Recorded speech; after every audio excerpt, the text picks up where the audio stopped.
નમસ્કાર દર્શક મિત્રો, નર્મદા સમાચારમાં આપનું હાર્દિક સ્વાગત છે। સૌપ્રથમ જોઈશું અત્યાર સુધીના મુખ્ય સમાચારો। અંકલેશ્વર ખાતે ભરૂચ નર્મદા જિલ્લાનો સંયુક્ત કૃષિ મહોત્સવ યોજાયો। રાજ્ય કક્ષાના કેન્દ્રીય કૃષિ પ્રધાન પુરુષોત્તમ રૂપાલા અને રાજ્ય કક્ષાના કૃષિ પ્રધાન વલ્લભ વઘાસિયા ઉપસ્થિત। ભરૂચ નર્મદા જિલ્લાના 871 લાભાર્થીઓને સહાયનું વિતરણ કરાયું। અંકલેશ્વર ખાતે યોજાયેલ કૃષિ મહોત્સવનો યુથ કોંગ્રેસ દ્વારા ભારે વિરોધ। ખેડૂતોને તુવેરના ટેકાના ભાવ ન મળતા હોવાના આક્ષેપ સાથે તુવેરનો જથ્થો માર્ગ પર ફેંકાયો। પોલીસે યુથ કોંગ્રેસના 30 જેટલા કાર્યકરોની કરી અટકાયત। ભરૂચ નગર સેવા સદન દ્વારા પ્રી મોન્સૂન કામગીરી હાથ ધરાઈ। શહેરમાં આવેલ 24 કાસની સાફ સફાઈ શરૂ કરાઈ। ભરૂચના મનુબર વિસ્તારમાં કાર ચાલકની બેદરકારીથી મહિલાનું મોત। સમગ્ર ઘટનાના સીસીટીવી ફૂટેજ બહાર આવ્યા।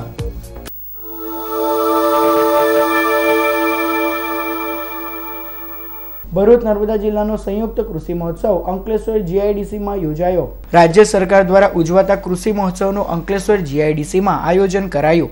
ભરૂચ અને નર્મદા જિલ્લાના સંયુક્ત યોજાયેલ કૃષિ મહોત્સવમાં રાજ્ય કક્ષાના કેન્દ્રીય કૃષિ પ્રધાન પુરુષોત્તમ રૂપાલા, રાજ્યના કૃષિ પ્રધાન વલ્લભ વઘાસિયા, પશુપાલન વિભાગના પ્રધાન બચુ ખાબડ, રાજ્ય કક્ષાના પ્રધાન ઈશ્વરસિંહ પટેલ અને શબ્દશરણ તડવી સહિતના આગેવાનો ઉપસ્થિત રહ્યા હતા, જેઓના હસ્તે કૃષિ મેળો અને પ્રદર્શનને ખુલ્લું મુકાયું। આ પ્રસંગે ભરૂચ જિલ્લાના 556 ખેડૂતોને રૂપિયા 441.4 લાખ અને નર્મદા જિલ્લાના 315 લાભાર્થીઓને 17.69 કરોડની સાધન સહાયનું વિતરણ કરાયું। કૃષિ મહોત્સવની સાથે જ પશુ મેળો પણ યોજાયો હતો, જેમાં અંદાજિત 400 પશુઓને વિનામૂલ્યે સારવાર આપવામાં આવી હતી। આ જિલ્લાનો એક ખેડૂત છે જે જરબેરાની ખેતી કરે છે। એના 2 દીકરા એન્જિનિયર થયેલા છે। એ નોકરીમાંથી રાજીનામું આપીને જરબેરાની ખેતીમાં લાગ્યા છે। આને કહેવાય ખેતીનો વિકાસ। એમાં એમ કોચવાય ન જવાય લજામણીના છોડની જેમ। સાચું હોય તો સાંભળવું પડે। વડાપ્રધાનના કાર્યાલયમાંથી ગુજરાતના મુખ્યમંત્રીના કાર્યાલય ઉપર એક કાગળ ઉતર્યો અને કાગળમાં લખ્યું હતું કે નર્મદા ડેમના પાટિયા બંધ કરવા માટેની મંજૂરી ભારત સરકાર તરફથી આપી દેવામાં આવે છે। ખેડૂતોને મહેનતને સલામ કરવાના ભાગરૂપે વર્ષ 2005 થી કૃષિ મહોત્સવની ભેટ ગુજરાતને ધરી છે। આજે 13મા કૃષિ મહોત્સવની ઉજવણીની પરંપરા ગુજરાતના સંવેદનશીલ મુખ્યમંત્રી શ્રી વિજયભાઈ રૂપાણીની સરકાર દ્વારા જારી રાખવામાં આવી છે। કોઈ પણ રાજ્ય કે દેશની પ્રગતિમાં તે દેશના કૃષિ ઉત્પાદનનો મહત્વનો ફાળો રહેલો છે, ત્યારે રાજ્યનો અને દેશનો ખેડૂત આધુનિક ખેતી તરફ વળે અને ખેતીમાં નવીન સંશોધનો, નવીન સાધનોનો ઉપયોગ કરી ખેત ઉત્પાદનમાં નોંધપાત્ર વધારો કરે, એ આજના સમયની માંગ છે। અંકલેશ્વર ખાતે યોજાયેલ કૃષિ મેળાનો વાલિયા ચોકડી પર યુથ કોંગ્રેસ દ્વારા ભારે વિરોધ નોંધાવવામાં આવ્યો હતો। અંકલેશ્વર ખાતે આજ રોજ ભરૂચ નર્મદા જિલ્લાનો સંયુક્ત કૃષિ મહોત્સવ યોજાયો, જેનો ભરૂચ જિલ્લા યુથ કોંગ્રેસ દ્વારા વિરોધ નોંધાવવામાં આવ્યો હતો। યુથ કોંગ્રેસના કાર્યકરોએ વાલિયા ચોકડી પર વિરોધ પ્રદર્શન કર્યું હતું અને ખેડૂતોને તુવેરના ટેકાના ભાવ ન મળતા હોવાના આક્ષેપ સાથે તુવેરનો જથ્થો માર્ગ પર ફેંકવામાં આવ્યો હતો। યુથ કોંગ્રેસ દ્વારા આક્ષેપ કરવામાં આવ્યા હતા કે ભાજપના નેતાઓથી સરકારની ખેડૂત વિરોધી નીતિના કારણે ગામડામાં નથી જઈ શકાતો, આથી ઔદ્યોગિક વિસ્તારમાં કૃષિ મહોત્સવ જેવા કાર્યક્રમો કરે છે। પોલીસે વિરોધ કરી રહેલ યુથ કોંગ્રેસના 30 જેટલા કાર્યકરોની અટકાયત કરી હતી।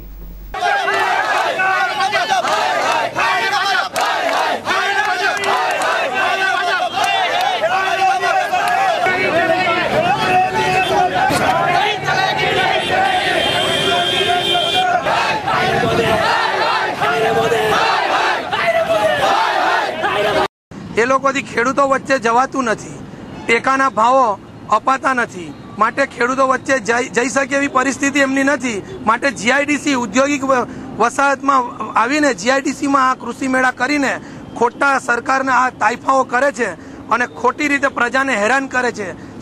સરકારી તંત્ર દ્વારા ગામે ગામથી એસટી બસોમાં લોકોને લાવી રહ્યા છે લાભાર્થીઓને કે તમને આ લાભ આપવા માટે, પણ ખરેખર જો એમણે લાભ આપવા હોય તો એમણે ખેડૂતો વચ્ચે જવું જોઈએ, પણ આજ ખેડૂતો વચ્ચે જવાય એમની પરિસ્થિતિ છે નથી।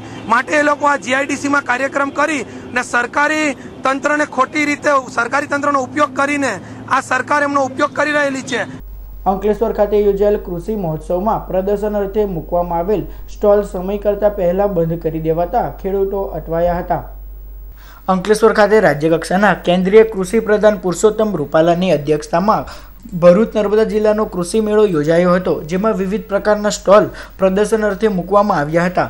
આ પ્રદર્શનનો ટાઈમ સવારે 9 થી સાંજે 6 કલાક સુધીનો રાખવામાં આવ્યો હતો, પરંતુ સરકારી કાર્યક્રમ પૂર્ણ થતાં જ ખાનગી અને સરકારી સ્ટોલ ધારકો ચાલ્યા ગયા હતા, જેને કારણે પ્રદર્શન નિહાળવા આવેલા કેટલાય ખેડૂતો અટવાયા હતા. કૃષિ મેળામાં પ્રદર્શન નિહાળવા કોસંબા સહિત આસપાસના અનેક ગામોમાંથી ખેડૂતો અંકલેશ્વર આવ્યા હતા, પરંતુ સમય કરતાં પહેલા જ સ્ટોલ ઉઠાવી લેવાતા ખેડૂતોને ધક્કો પડ્યો હતો અને તેઓએ રોષ વ્યક્ત કર્યો હતો. અમે લગભગ 20-25 ખેડૂતો ગામના આજે 2017ના કૃષિ મહોત્સવમાં ભાગ લેવા માટે અહીંયા 2 વાગ્યાના સુમારે આવ્યા, પણ એક પણ સ્ટોલ ચાલુ નથી. કોઈ આયોજકો સ્થળ પર હાજર નથી અને કોઈ પણ જાણકારી અમને પ્રાપ્ત થઈ નથી. અને જ્યારે એ લોકોએ વખતો વખત જાહેરાત કરી છે કે સાંજે 6 વાગ્યા સુધી કૃષિ મહોત્સવના તમામ સ્ટોલ અને કૃષિ પ્રદર્શન ચાલુ રહેશે, અને તે છતાં અમારે વિલે મોડે પાછા જવું પડે છે. ભરૂચ નગર સેવા સદન દ્વારા પ્રી મોન્સૂન કામગીરી શરૂ કરવામાં આવી છે. ચોમાસાને આડે હવે ગણતરીના દિવસો બાકી રહ્યા છે, ત્યારે ભરૂચ નગર સેવા સદન દ્વારા પ્રી મોન્સૂન કામગીરી શરૂ કરી દેવામાં આવી છે. શહેરમાં આવેલ કુલ 24 કાંસમાં કચરાના કારણે વરસાદી પાણી ભરાઈ રહે છે અને તેના કારણે પૂરની પરિસ્થિતિનું નિર્માણ થાય છે. ત્યારે નગરપાલિકા દ્વારા તમામ 24 કાંસની સાફ સફાઈ શરૂ કરવામાં આવી છે. હાલ 15 કાંસની સાફ સફાઈ પૂર્ણ કરી દેવામાં આવી છે, જ્યારે બાકીની 9 કાંસની સાફ સફાઈ મે માસના અંત સુધીમાં પૂર્ણ કરી દેવાશે. ચોમાસાની ઋતુમાં વરસાદી પાણીનો નિકાલ સરળતાથી થઈ શકે તે માટે ભરૂચ નગરપાલિકા દ્વારા દર વર્ષે તમામ કાંસની સફાઈ કરાવવામાં આવે છે. આ વર્ષે પણ નગરપાલિકા દ્વારા 24 જેટલા કાંસ આઈડેન્ટિફાઈ કરી અને તેની સફાઈની કામગીરી ચાલુ કરાવવામાં આવેલ છે, જે છેલ્લા 1 મહિનાથી ચાલે છે. અત્યાર સુધીમાં 24 પૈકી 15 કાંસની સફાઈ પૂર્ણ કરવામાં આવેલા છે અને બાકીના જે 9 કાંસ બાકી રહી જાય છે તે પણ 31 મે સુધીમાં કામગીરી પૂર્ણ કરી દેવામાં આવશે.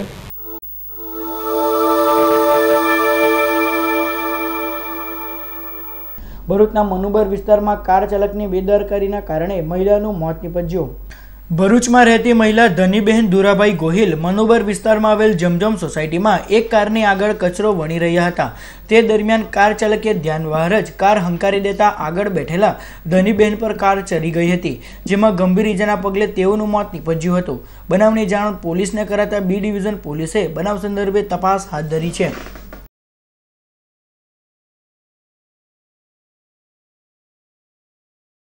અંકલેશ્વર નગરપાલિકા દ્વારા આંબોલી રોડ ઉપર આવેલ ઘન કચરા માટેની ડમ્પિંગ સાઇટના નિયમન માટેનો ઇજારો તાજેતરમાં અપાયો છે, જેનો પ્રારંભ તારીખ 15મી જૂન સુધીમાં થઈ જશે.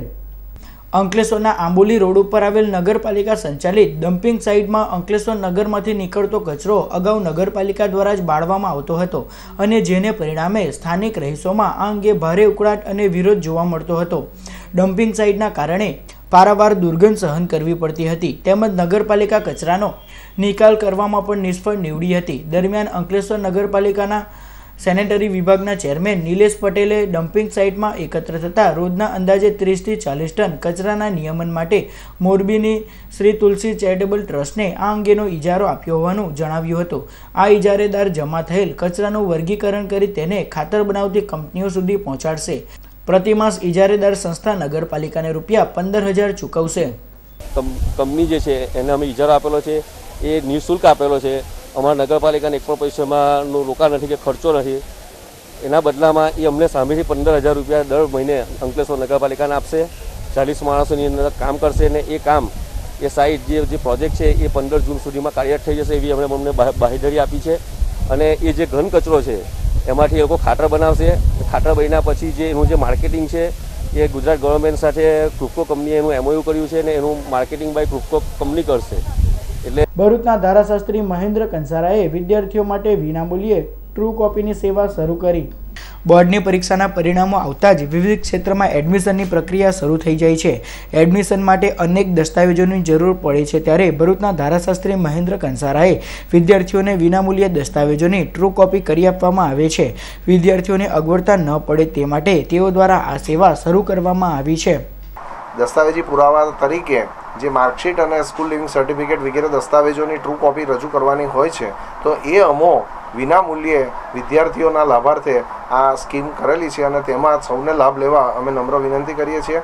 અમારા જે ઓફિસ છે તે શહેરમાં અહીંયા કબૂતરખાના ખાતે છે. સવારે 9 થી 10:30 અને સમગ્ર દિવસ 11 થી સાંજના 6 સુધી જિલ્લા ન્યાયાલય સંકુલની સામે નર્મદા એપાર્ટમેન્ટમાં પણ અમારી ઓફિસ છે, તો ત્યાં આગળ વિદ્યાર્થીઓને લાભ લેવા વિનંતી છે.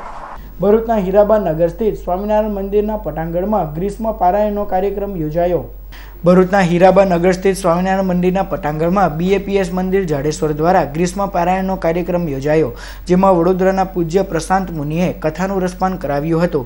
તારીખ 25, 26 અને 27મી મે દરમિયાન યોજાયેલા કાર્યક્રમનો મોટી સંખ્યામાં ભાવિક ભક્તોએ લાભ લીધો હતો. અગ્નિ દેવતા હતા, શું થઈ ગયા? પુષ્પ બની ગયા, ફૂલ. લો ભગવાન અર્પણ.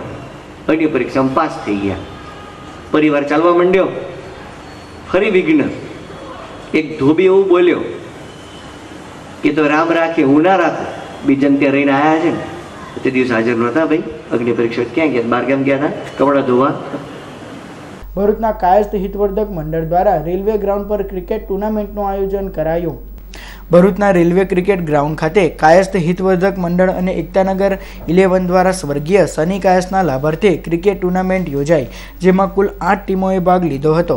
આ પ્રસંગે મંડળના પ્રમુખ ધર્મેશ કાયસ્થ, નગરસેવક મનહર પરમાર અને સભાના સભ્યો તેમજ રમતપ્રેમીઓ ઉપસ્થિત રહ્યા હતા.